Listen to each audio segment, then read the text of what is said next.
people talk about, oh, I want to do more on social media, content that people are posting on social media. I think we all know that's a highlight reel of everyone's life, right? Google queries are honest. People are so honest with search engines in a way that they never are on social media. Welcome to the third season of the Simple and Smart SEO Show, the podcast dedicated to empathy-driven, brand-building SEO. I'm your host, Crystal Waddell. I leverage my obsession with user experience to help business owners just like you optimize your website with confidence. Thank you so much for being here. Let's jump into another great episode. Welcome back to the Simple and Smart SEO Show podcast. I am here with Sara Jensen, and Sara is a principal at her company. And I'm just going to let her go ahead and introduce herself and tell you a little bit about what she does. And yeah, Sara, let me kick it on over to you. Perfect. Yeah. So I run Brighter Messaging. We are a digital marketing agency that works with small businesses. We're a 7-woman team. We primarily serve as an outsourced marketing team to our clients, but we have a wide range of services, everything from building websites, managing your online presence, social media, SEO, that fun stuff. Awesome. So when you say outsource, does that mean that you serve as like a digital manager for their services? Yeah. So instead of them hiring a marketing department in-house, they hire us and get all the skills that they need for pretty much everything to do with managing their online presence and client communications at a fraction of the cost of having a bunch of full-time employees. Awesome. Okay. We crossed paths on LinkedIn. And so there was something that I saw in your LinkedIn profile that I wanted to ask you about. I thought it was super neat. So when you were at Duke, you were a student athlete tutor. Is that right? That is accurate. Yes. Could you tell me what that was like? When I read that, I was like, oh my gosh, this is so crazy. I want to hear all about it. Yeah. Interesting for me, a person who has really never been interested in sport, to have gotten that job. But I worked with a freshman. So they paired all of us one-on-one with a freshman on the football team to just help them keep up with all of their assignments. So we would go through and talk about what's due in all your classes. Did you do all your homework? Do you need help with things? Working on papers, homework, all that kind of stuff. So you're like their parent. A little bit. Yeah. Wow. So it was a really interesting experience because they would actually get 5 years to complete their bachelor's degree as long as they were continuing in the football program.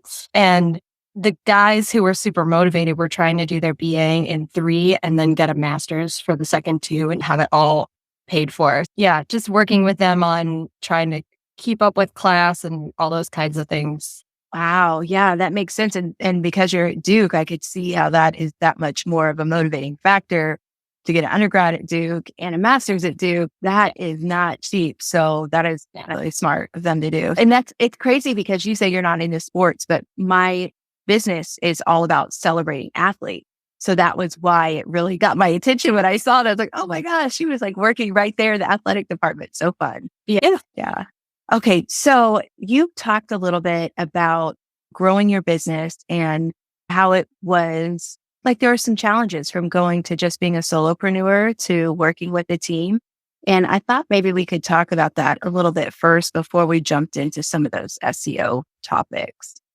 Sure. I worked by myself for a long time, and that's just always been my personality. I'm very structured and like having things done my own way. And so for several years, I had all these clients and I was doing different content marketing projects for them. And hit that point that I think most people get to where I realized I can't continue to grow this business by myself without getting some help. But I really just feel like I need to do everything myself. So what am I going to do here?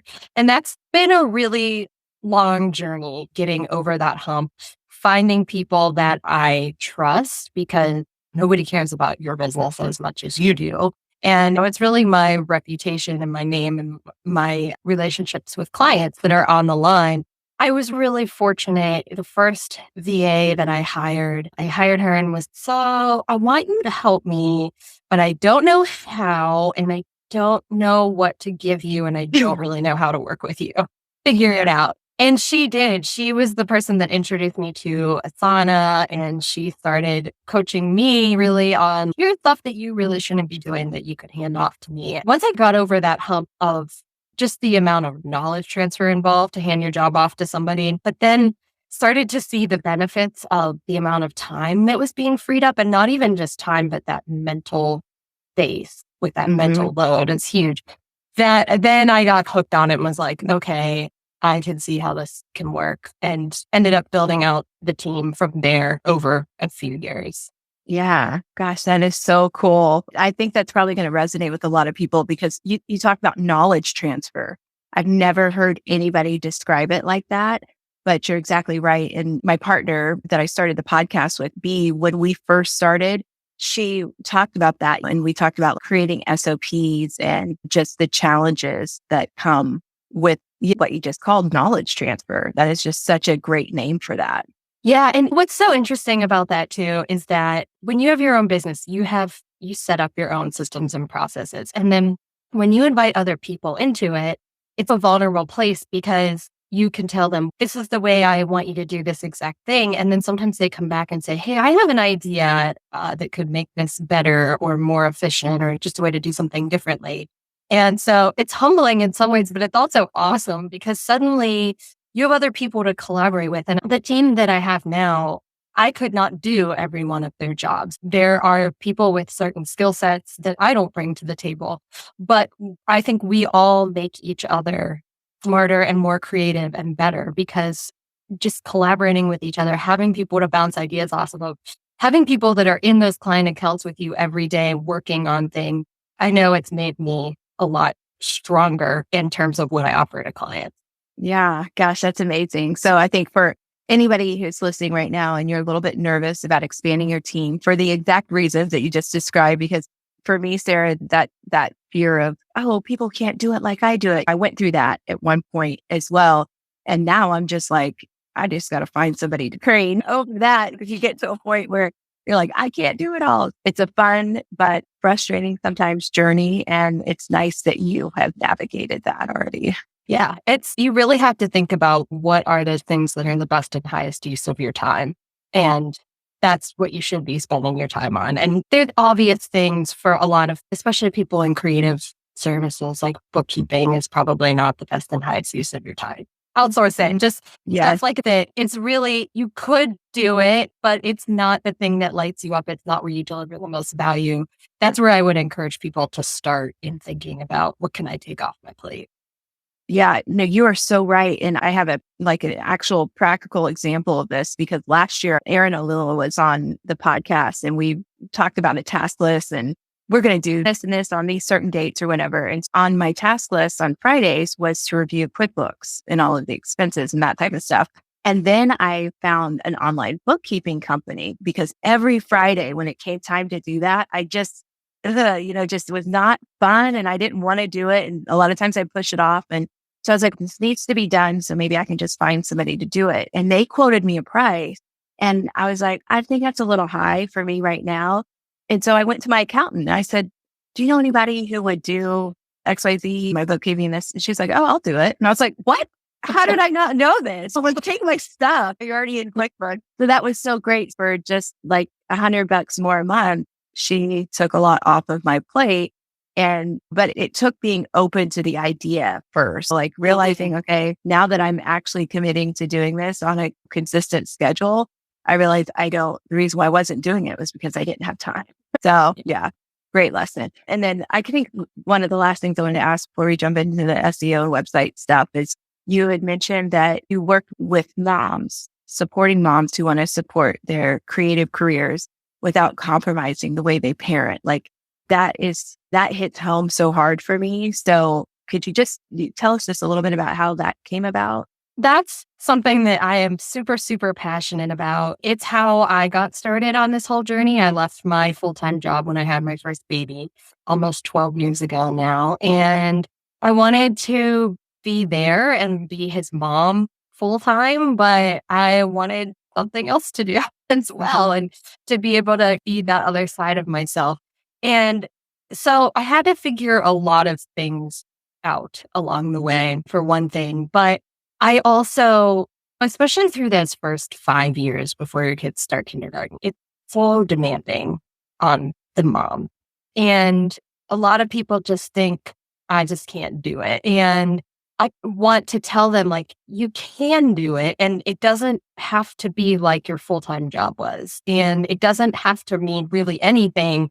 What you have to do is get crystal clear about what you want and what you're willing to do, and then create that and create boundaries with your clients around, when you work, what you're willing to do for them, when they can reach you and all those things. And then you can do it. So it doesn't have to be a matter of like, I'm going to work 20 hours a week and parent the other whatever hours. It's a lot more kind of fluid than that. I've got a sixth grader and a third grader now. So my life is quite different than it was when they were really little, but several of the members of our team are moms of littles.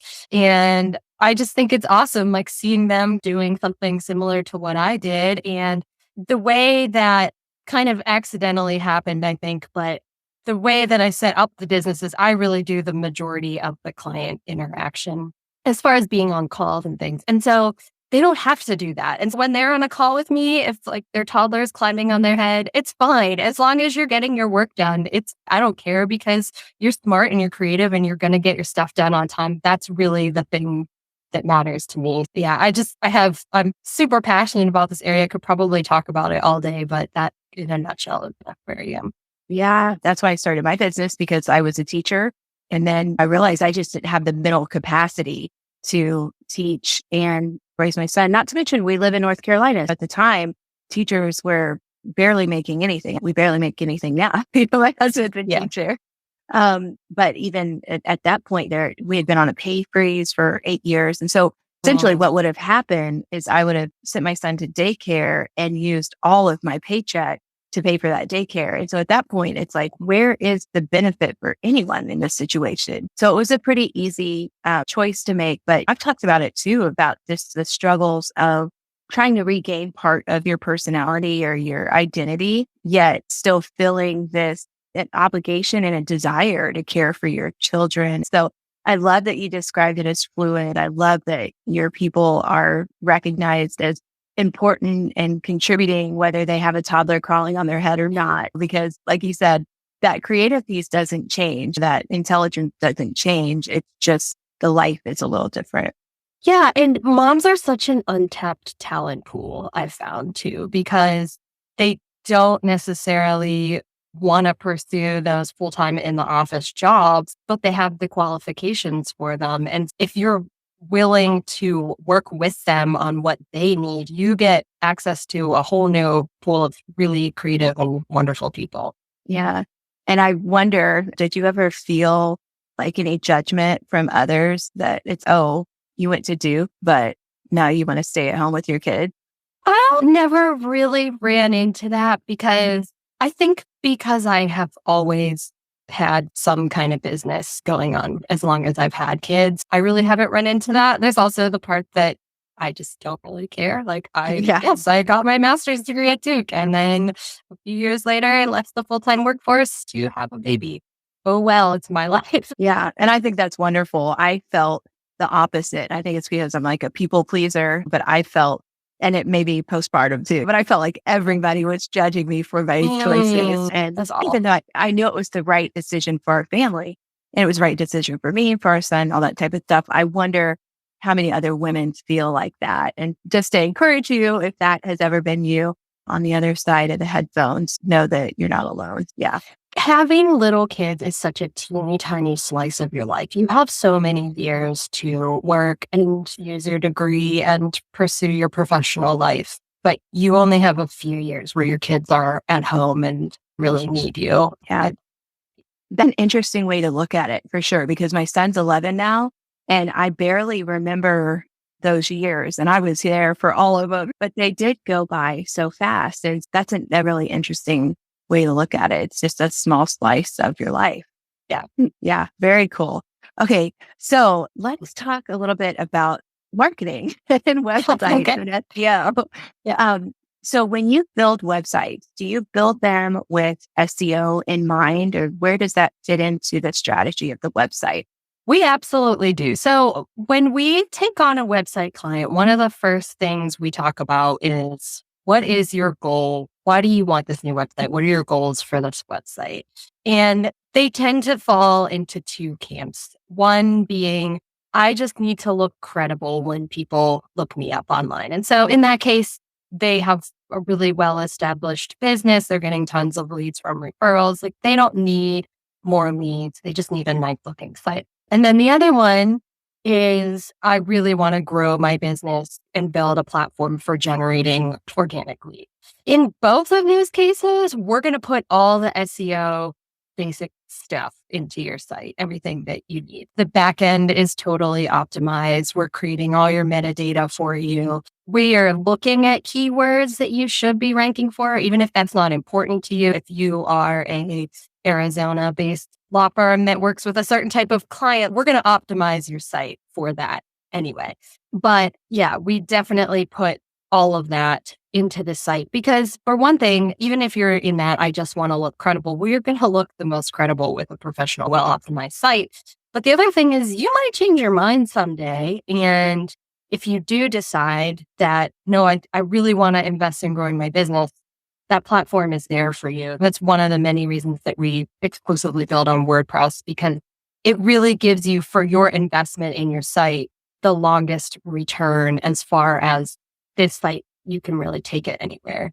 Yeah, I think that's really great that you also differentiated between somebody who just wanted to have a professional presence versus someone who actually wanted to grow and generate leads and generate sales through their website. Because just like SEO, I feel like there's overarching, I'm not sure which word it is. There's an umbrella of SEO and SEO advice, but there's different types of websites. There's affiliate site, there's e-commerce site, there's blogs, and like what you just said, people who just want to have a professional presence.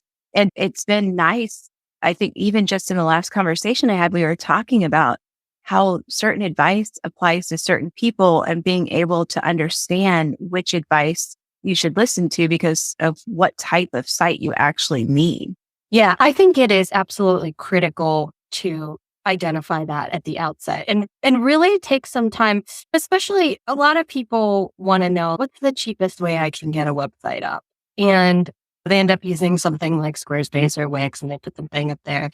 And it's fine. There's nothing wrong with doing that. But the thing that people tend to miss with that approach is that they aren't doing the long-term planning of, where do I see this business growing? And is this platform going to serve my business over the years? Or am I going to get to the point where I need other things, or I need custom design or whatever that can't be done on this platform, and I'm going to have to move over to a WordPress site or another platform? So I think that really that long-term planning, as much as you can, of course, you can't anticipate everything that's going to happen with business, but really thinking about, what do you need before you ever decide or make any design decision. Okay. I know you mentioned a few things, but are there like 3 or 4 questions that someone should ask themselves about that long-term planning and like the actual needs that they have for their website? Oh, that's a good question. I think the first is like, where do I see this business going in the next 3 to 5 years? How do I want to generate leads for my business? And then what role do I want my website to serve? If you're in an e-commerce business, that's your whole business is on your website, because that's where people come, they see your products, they buy them from you. So that's a little different than, say, you are launching like a solo practice law firm, for example. Do you see yourself in the next 3, 5, 7, 8, 9 years, maybe adding partners and adding different practice areas? It's really super dependent on the type of business that you're in, but what is your long-term vision for this business? And how does your website fit into that? I think is one of the most important ones. And then what features and functions do you need? Again, like a lot of the templated site can be fine to get you started, but are you going to be happy with the design options that are available to you over time? Or are you going to need or want to showcase things in a different way? That's something that we end up running into a lot. And with a WordPress site, you're not locked into this fixed template that you chose at the outset. You can do different things with it. Yeah, it really just depends on what's going to happen with your business, and then what are those features and functions that you need on the site. So my next question, and just thinking about this from a business owner who's creating a website for the first time, is like, where do you find even a list of options of features and functions? Because I'm thinking if I just want to throw up a website because now I have this business and I need a website, I'm probably not even aware of what a website can do or like what Yeah. goes into it. I would say look to what your competitors or people you aspire to compete with are doing to give you that first clue. That's going to show you, especially the ones that are more mature in the market. And maybe even if they are bigger companies that you would not necessarily really compete with, look at their websites for inspiration, because you might find something on there that gives you, oh, like I never really thought of this, but this is something that I might need in the future. Yeah.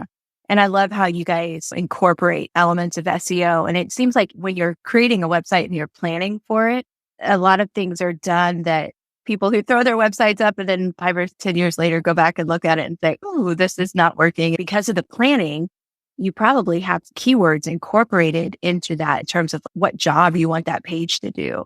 Yes. And people are often surprised at how much progress you can make just by adding keyword rich metadata to your website. That's a piece of low hanging fruit that we run into a lot with clients that have an existing site and it's doing okay. It's not really ranking. Yeah, we're going to put a blogging strategy in place and things like that for you. But if you don't even have the metadata filled out for your pages, like that's often a place to start thinking about getting some of those keywords in there. And it doesn't require you to rewrite your copy. Yeah, that's good to know. Very helpful. And I'm thinking again, just the fact that even when I started my website, I started with a GoDaddy website, a GoDaddy e-commerce site. And it was, wow, it was me just like Googling stuff and trying to fill things in and not even realizing, and even when I switched to Shopify, I can't remember the first time that I found out that there was actually a spot for a meta description and a meta title on Shopify. And helping Shopify store owners, I see that they have the same problem because a lot of times what will happen is that people just copy the page. So then it copies all the metadata from that original page and it's like copy in the URL. Yeah. So it's just interesting what you don't know about how your website should be set up. Yeah. If you go on our website, brightermessaging.com, to the resources tab, we have a free download and it's like an SEO kind of guide of really 5 of those sort of low hanging fruit type things that people tend to miss that you can largely do yourself without getting a website developer involved. If people want to go check that out, just go to brightermessaging.com, click on the resources tab and look for our SEO ebook. And it's got a lot of those kinds of tips and tricks and things that you can do yourself. Awesome. So what happens after the handoff? Once you have actually made the website for the client, what is the next step for them in terms of maintaining it? Yeah, that's a really good question and something that a lot of people don't think about. Sometimes they're just hiring us to be their outsourced marketing team at that point, and we're managing it for them, but not always. Sometimes they just want to build the site and they're going to manage it themselves. And so the biggest thing that I want everybody to know about launching a new website is have a maintenance plan in place.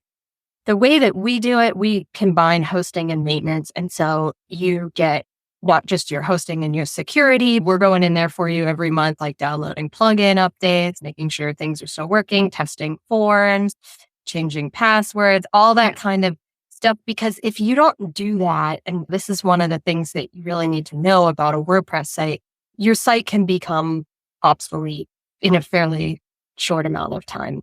And if it gets to the point where the theme that it was built on is outdated or discontinued, and then people want to update their site and they can't because they haven't updated their site in so many years. So that's like the biggest thing that I try to educate people on is make sure you have a hosting and maintenance plan. Ours also includes up to an hour per month of content updates for people who need that as well. And then we also train you on how to go in there and change your content and things like that. But then other than that, I like to think of it as the mandatory thing. It just depends, again, on what were your goals from that site. If you are wanting to drive a lot of organic traffic, you're wanting to generate leads, and especially if it's a brand new URL with no history behind it, you really need a regular content strategy where this is generally blogging for most people, where you're consistently updating that site, you're feeding in new content. And then the other piece that we try to educate people on if they're going to do it themselves is to grow their email list. And so we'll build in kind of opt-in opportunities around the site where people can join your list. If you're doing regular content, guess what? Now you have stuff to email out without really a whole lot of extra work. As you're starting to bring that traffic into your site, give them opportunities to opt in so that you can be growing your list. Wow. So as you're saying this, I'm always thinking of optimization ideas because I'm the person that created a website and then figured out like what I did wrong later. Even if you have created a lot of blogs already, searching for email ideas, you could go back and start sharing those blogs you've already created. So I feel like the fact that never fully materialized as an option to me is almost crazy sounding, but it does sound like a really smart, easy way to engage and optimize at the same time. Oh, yeah. And especially blogs, if you have older blogs and they're not getting a lot of traffic, look at how you can update them. Are there new things about the subject that you want your readership to know? Or have you added a different product line or anything that you can do to go in there, update it, add a little more content to it, make it fresh, publish it again? It's a really good way to repurpose your content, and it keeps you from having a lot of pages that are getting no traffic on your site as well. Yeah. And then you mentioned internal linking and like having an internal linking strategy, like in our conversation. Can you tell us a little bit more about that, how that works, or how you would implement it to support the overall goals of the website? Yeah. So internal linking, for people who don't know, is just a fancy way to say links on your website to other pages on your website. And so what you want to do is look for opportunities to connect your content together, because that tells the search engine these things are related. They'll crawl all those links and look at the other content that you have on there. It's not something you can do a ton of when you build a brand new site, but as you get a lot of content on your site, go back to older pages and add links to newer pages, especially if those older pages are getting a lot of traffic. Go hyperlink in the text, like places that relate to newer blogs that you have. If you have, say, a new content download that people can access, go back to that older page, add a call to action where they can get to it. So it's really thinking, it's first of all, looking at what pages are getting traffic, and that's really where you want to focus your internal linking efforts, but also just being aware of how all the content on your site is connected and helping search engines to see those connections. Yeah. So is there a way to manufacture this strategy, like just in general? It's like creating a website that has a purpose, that then has a content creation that also has a purpose that supports the original goal. I'm seeing a triangle here. Like if you're watching this video, you can see me thinking out loud in my triangle. But is that kind of how the process goes, or how would you describe that? I would probably describe it a little bit differently, but I think I'm going to talk about what you're talking about. Part of what we do, whether we're building a website or taking a client on for content marketing, really whatever we're doing with them, we want to make sure that they have clearly defined their target audience and what is the problem that they solve for them and their value proposition. So that's similar to a USP, but it's like, what is it that your business brings to the table that you do better than anyone else in your industry for your target audience?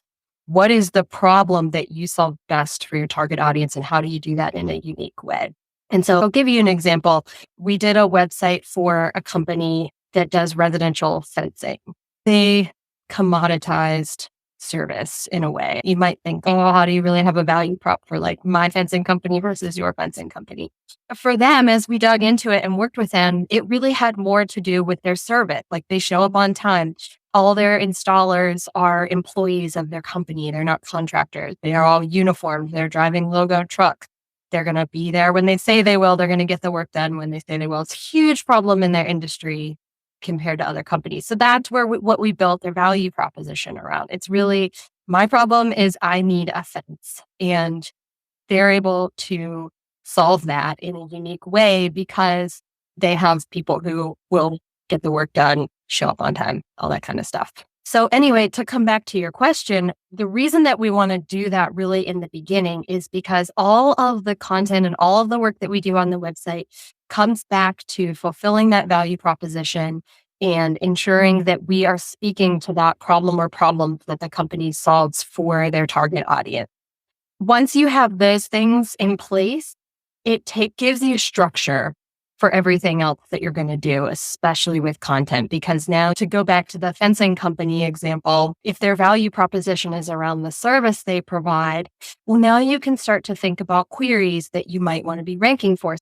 You want to be ranking for fence company in my town, but you also want to think about this company where people will actually show up, for example, could be a query. And so then it starts to fill in your content strategy for you. Yeah, I can totally relate to that feeling that the people have, because we recently had our roof replaced, or within the last year or two. And then there was a huge storm that just came through last week. I don't know if you guys were affected by it in North Carolina, but some of our shingles flew off. And I was like, oh, I don't think that's supposed to happen when you have a fairly new roof. But the company that we used, I don't know their name exactly. And now I have to call the insurance company and all these different things. So it really does make a difference to work with a company that was local, and you know that you can maybe even walk into their brick and mortar, or at least get somebody on the phone to say, hey, you've been in business for 20 years, so I can trust that you're still going to be here in 2 years to come fix this roof. So those are big time home purchases. You really want that assurance that people are who they say they are, and they're going to do what they said they're going to do. Oh, yeah. I'll plug another resource actually that we have on our website. We have another download of strategy questions that people can access. If you're not sure, most people think they know who their target audience is, but in a lot of cases, they're not specific enough with it. And if you're not specific enough, it makes it really hard to create great content, because you're trying to speak to everybody instead of who you really serve the best. So there's that piece of it. And then same with the value proposition, really getting into what makes your business unique compared to the other people on the market that you compete with. So you can go on our website, brightermessaging.com, click on the resources tab, and we've got some strategy questions that you can download and help you think through that. Sometimes I wonder if, as an e-commerce brand, we should have just made one product. I guess my first question is, when you have multiple collections, do you have multiple USPs, or can you use that same USP throughout those product offerings? Probably you have a USP for your business, but then you might have different audiences for different products, and they might have different problems, but hopefully they all tie back together in most cases. I haven't really worked with a company where they didn't all come back to, this is really who we are and what we do. If you are struggling to tie them together, it might be the case where, are you trying to do too much and be too much to too many different people and not really focusing? And so, and like, to even go a higher level, like, what is your vision for your business? Do you have a vision for your business and for how that long-term, what you're trying to accomplish? And so that's the next higher piece that's really outside of the marketing, but it ends up dictating so much about the marketing as well, if you have thought that through. Yeah. And I love this conversation because I have a group, it's called the SEO Squad, and we meet and we're talking through some of these things. So you're in recovery mode, but trying to go back and put the steps in order is also important. I think these resources are going to be amazing. I'll definitely link to them in the show notes and send people your way, because that is the key. Once you have something you can follow, then you know where you're at, where you're going. And then which we all get distracted, or our best laid plan, we wanted to get all this done today and it doesn't happen. We have to pick it up maybe even a month from now. If you have a roadmap, then you at least know what the next step is, where you stop. And so I think that's another key, because sometimes a website can just feel like a digital mess that you can't clean up. Yeah. And I think too, also coming back to what we were talking about in the beginning about having motherhood harmonize with your business. For me, my vision is so critically important to maintaining what I'm willing to do with my business and what I'm willing to do with my kids. And when I sat down and created my own vision, it was really for my business and for my life.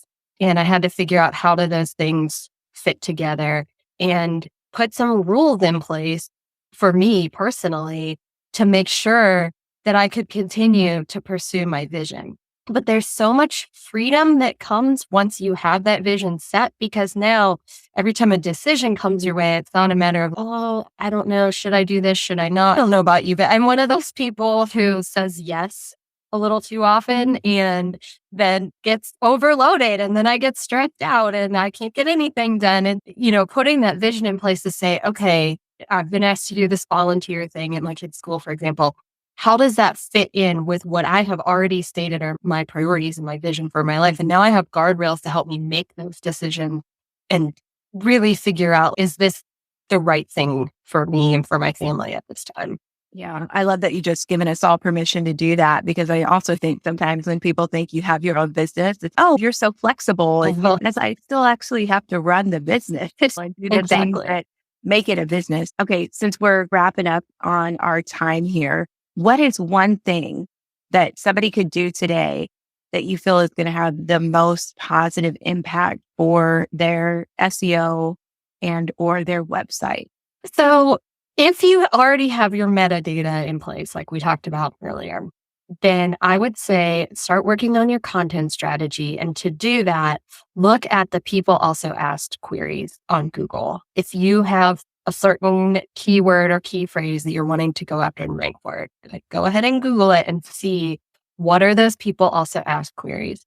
Those are your blog topics. Start making content around that. That will get, a lot of people are like, oh, I want to do a blog, but I don't know that I really have enough ideas. There is an endless, and I don't care what your business is, there's an endless amount of stuff you can write about because you have a specific area of expertise. So coming up with ideas, don't let that be a hurdle that stops you from doing it. Go to those people, also ask questions. That's like free gold right there. Yeah. And the best thing about those is once you click on them, then you get more and more. So it's like Pandora's box / Russian dolls. Yeah. And it's real. And people talk about, oh, I want to do more on social media. If you look at the content that people are looking at on social media and the content that people are posting on social media, I think we all know that's a highlight reel of everyone's life, right? Google queries are honest. People are so honest with search engines in a way that they never are on social media. And so you're going to find this is the stuff that people are really looking for related to your product or service, specifically about that problem that you solve best for your customer. Wow, that is the soundbite right there. That's going to lead the podcast. That is amazing. That is so good. The case for SEO. That's right. You should be a lawyer or you could be an attorney. It's over. Case is closed. Yeah. So if people want to touch base with you, I know we're going to drop the links to the resources you mentioned, but is there any other place that people can find your company or connect with you? Yeah, definitely through our website, brightermessaging.com. And then I am on LinkedIn, and we've got a LinkedIn page as well where we post stuff pretty regularly. You can find me on there. You can follow Brighter Messaging, and I would love to connect with you. Awesome. Thank you so much for these strategy tips. They are the skeleton and the foundation of a successful website. And so often it's just the piece that gets skipped because we're so quick to want to get to the selling and making money part. So this was so helpful and like great tips for optimization. Awesome. This was so fun. Thank you, Crystal. I appreciate you having me. All right. Thank you. Okay. That's going to be awesome. Oh my gosh. Like the strategy, I don't know if you could tell, but about halfway through when you started talking about strategy, I got distracted because I wanted to talk about that. I wanted to be like, oh my gosh, like we have to just stop and start over because that's the missing piece for almost everybody. And it's just so tough. But I'm encouraged personally that even though, say, we didn't start with a strategy, that we were able to create it and pull one together out of what was already there. It's really